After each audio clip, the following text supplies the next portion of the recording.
itong sinakyan namin na tricycle at yung paparating na Bangpalsa, doon isasakay itong tricycle paring na Balsa. Yun ang pinaka shortcut para mabilis kami makarating sa may parkingan ng Abra Banggit na shortcut. Kung hindi mag shortcut, iikot pa doon napakalayo.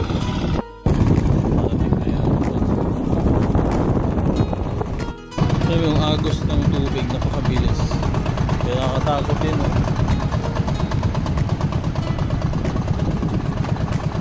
Meron kaming kasama.